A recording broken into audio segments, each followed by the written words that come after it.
থেকে দোয়া করি আমার মুখে হাসি কেড়ে নেওয়া মানুষটা সুখী হোক।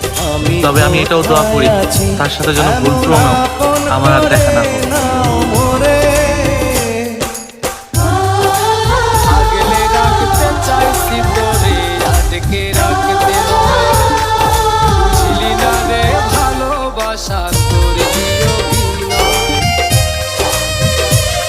পাখি আমার খাঁচা ছাড়বে বলে ধরেছে অনেক বায়না, আসলে আমার পাখি এক মনিবে পোষায় না।